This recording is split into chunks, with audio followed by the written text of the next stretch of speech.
What is up, guys, and welcome back to the channel. Guys, we got the top 10 places to visit in Scandinavia. Had to check this one out once I seen it, so we finna jump into this. Y'all make sure y'all hit that subscribe button, send down those recommendations. Let's check it out. Ryan Shirley. What's up, guys? My name is Ryan Shirley, and I've spent the last few summers exploring Europe's Nordic countries, and I want to show you my favorite places. So here's my Scandinavia top 10.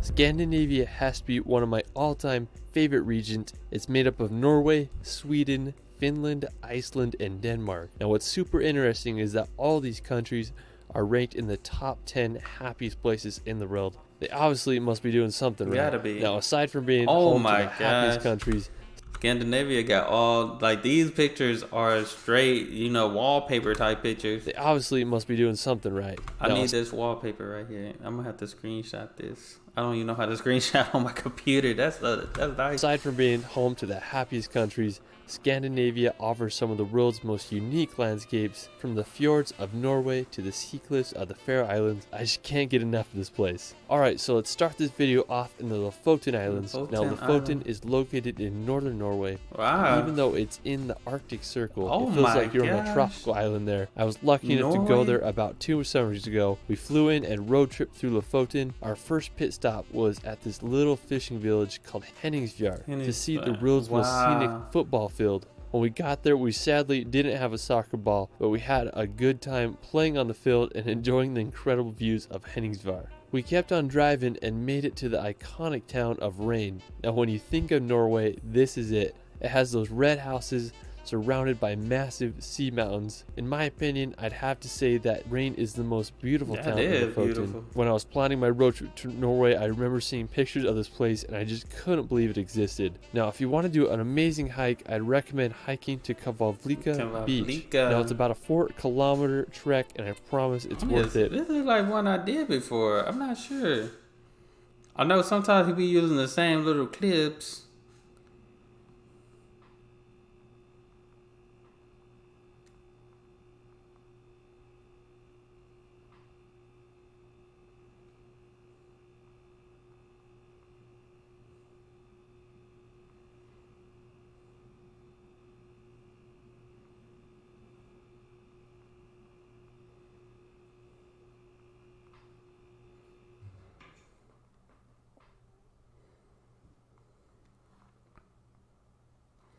Sorry, guys. I thought there was one I did before. I was like, some of these clips look familiar, but I guess I haven't. It must have been in another video. When you get to the beach, you're going to be amazed by the landscape. It has mountains that reminded me of Switzerland, ocean that looks like the Caribbean, and it's as green as a tropical island. I just can't believe places like this exist, especially in the Arctic Circle. When we were there, we really wanted to get a good vantage point for the sunset, so we hiked up to this vantage point, and I just got one of my all-time favorite shots. I just couldn't believe those colors, from the orange mountain to the green slope to the crystal blue sea. I mean, it was just amazing. After Lofoten, we're gonna head over to the Faroe Islands. Located right between Norway and Iceland in the North Atlantic Ocean, the archipelago is made up of 18 volcanic islands. I have to say that the Faroes are home to some of the world's most dramatic landscapes, from sheer sea cliffs to waterfalls straight into the ocean. I mean, the Faroes just have so much to offer. While the islands are part of the Kingdom of Denmark, they are a self-governing... My apologies, guys. I was looking, I said... Some of these clips, I've seen some of these clips before. Maybe because when I did one of Europe and all that.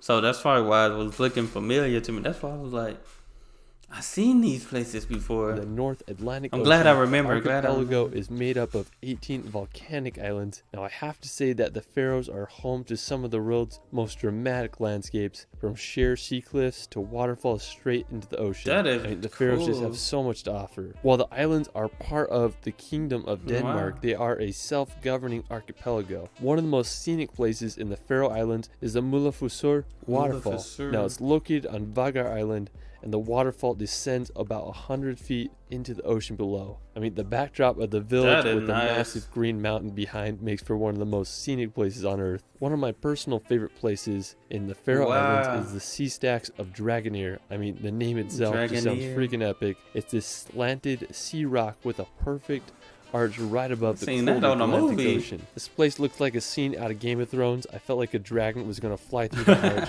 Now, while I haven't been to the Faroes yet, it's definitely one of the first places I'm going to travel to once it opens up. I just can't believe how beautiful the Faroe Islands are. Alright, so after, we're going to head to Finland. Now, for the past 3 years, Finland has been ranked the happiest country in the world, thanks to its wonderful healthcare, education, and obviously its beautiful scenery. On the same note, the capital of Finland, Helsinki, has been ranked the happiest and most livable city in the world. Now, Helsinki is one of the northernmost metropolitan areas. The whole city just has a great vibe to it. I mean, I would love to spend Christmas there. Now, if you want to venture out of Helsinki, you can take a ferry across the Baltic Sea to visit Tallinn, Estonia, or you can even head over to St. Petersburg, Russia. If you want to see some of Finland's nature, you can head up north to visit Lapland. Now, Lapland is Finland's northernmost region and it borders Russia, Sweden, and Norway. In the winter months, Lapland becomes a frozen wonderland that looks like something straight out of a Disney movie. Now, if you can handle the cold,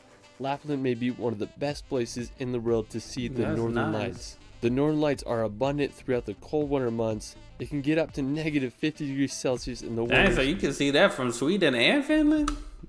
Probably Norway too. Abundant throughout the cold winter months. It can get up to negative 50 degrees Celsius in the winters, so make sure you bundle up. One thing I love about Lapland is the snow-covered trees. They look like something out of a Dr. Seuss book. It's believed that Santa Claus originated in Finland. And with all the reindeers and pine trees, I totally understand why. In the summertime, Lapland becomes a peaceful area with wildlife and endless nature. I really just want to spend some time in Finland, relaxing in a sauna and seeing for myself why Finland is the happiest country in the world. Alright, so after Finland, we're going to head over to the neighboring Sweden to visit Stockholm. Stockholm is Sweden's capital. It's made up of 14 islands and 50 bridges. I was able to visit Stockholm this summer and I was just pleasantly surprised. Compared to other Nordic countries such as Norway and Iceland, I felt like Sweden was much more affordable. I had a good time just walking around the city and using their public transportation. I swear I rode on the world's biggest escalator. The buildings and architecture there are so unique. I mean, it's just such a wonderful city. I think everyone should visit. When I was in Stockholm, I road tripped 5 hours to this little town called Vindalen in the middle of Sweden. I had to go film an interview out there. Anyways, I just had a great time driving. I was just amazed by the endless pine trees that seemed to go on forever and ever. It was such a beautiful yet strange place. Alright, so after Sweden, we're going to head over to Lofoten to drive down Norway's craziest road. Now, Lofoten is different. This is definitely a road you like see on, I don't even think you see on movies, maybe cartoons or something. Like, this is unreal. I probably did see this. This looks like the Tokyo Drift road. Over to Lofoten to drive down Norway's just drift through this road. Now, Lofoten is a small village that's about a 6-hour drive from Oslo. Now, what I think is so scenic about Lofoten is the road that leads down to it. It consists of 27 hairpin turns that descend down the fjord to the village below. When you're at the bottom, you're going to be amazed by the surrounding walls of the fjord. If you're down for a hike, you can trek 12 kilometers to Gerhabotn, which is this famous for its rock ledge between two cliff walls. Looks a little sketch to me, but hey, I'd send it. After Lofoten, we're gonna head over to the nearby Pulpit Rock. Located in the same fjord as Lofoten, Pulpit Rock is a famous flat-top cliff with a straight drop of over 600 meters. I ain't gonna lie, I'm afraid of heights. I probably would not do this. It looked cool. It looked nice though. It looked super nice, but I'm afraid of heights. Rock is a famous flat-top cliff with a straight drop of over 600 meters. That's insane. To get there, you can park in the base camp and make the 6-kilometer hike. The rock can be super packed, so if you want to avoid the crowds, you can wake up super early and get to Pulpit Rock to enjoy the sunrise. I mean, I can't think of a better place to watch the sunrise. I just can't believe how big the cliff walls are. I mean, it just goes straight down to the fjord below. It's just such a stunning place. It is. Alright, so another hike to do in Norway is the trek to Trolltunga. Now, Trolltunga is possibly the most iconic rock formation in Norway as it shoots out over 2,000 feet from the lake below. Trolltunga is definitely the hardest hike of the three.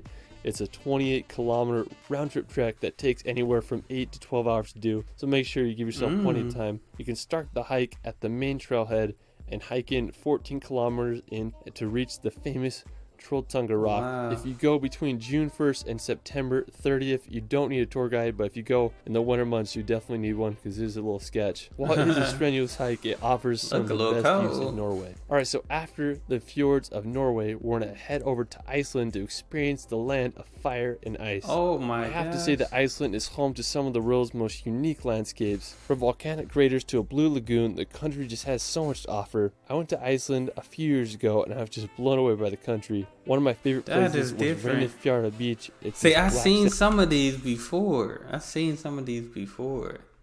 Man, Iceland is different. That is... I'm just blown away by the country. My God. One of my favorite places was Reynifjara Beach. It's this black sand beach. That's about a 2-hour drive from Reykjavik. What I really loved about the beach is the basalt sea stacks in the ocean. It makes you wonder how the Vikings must have felt when they washed up on the Icelandic shores. Right. After Reynifjara, you can check out Skogafoss waterfall. It's one of the most impressive waterfalls in Iceland with a drop of over 60 meters. You can also drive an hour east on the Ring Road and visit one of the most scenic canyons in Iceland. I'm not even going to try to pronounce it, but it looks like something straight out of a fantasy movie. Don't be surprised if you see a troll walking around there. If you drive another 3 hours down the Ring Road, you'll reach Stoksnes. It's such a dramatic view with the black sand and the mountain in the background. On the other side of Iceland, you can visit Kirkjufeldsfoss. It's this uniquely shaped mountain that looks like Gandalf's hat. There's a waterfall nearby and it makes for an incredible shot. If you go in the wintertime, you might just get lucky and see the Aurora Borealis. There's just so much to see in Iceland and I hope everyone can see it at least once in their life. Alright, so for our final location, we're going to head back to northern Norway to visit Senja. Now, Senja is Norway's second largest island. He go to Norway. He been to Norway a whole lot. He's been to a lot of different places in Norway. Head back to northern Norway to visit Senja. Now, Senja is Norway's second largest island. And to get there, I flew into Tromsø and rented a car and made the 3-hour drive. Wow. The reason I wanted to go to Senja was because I wanted to hike to Segla. Anyways, I drove to this town called Fjordard and I got to the base of the hike. It was a surprisingly difficult hike, but eventually I made it to the top and I was just baffled by the view.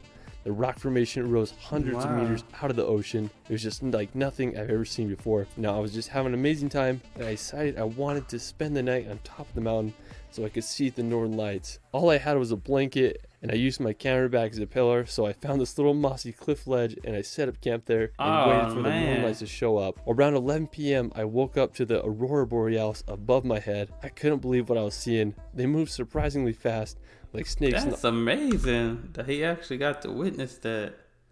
Wow. Dang. I hope he wasn't a bad sleeper though, because that would have been bad. He tossed and turned in, sleeping wild.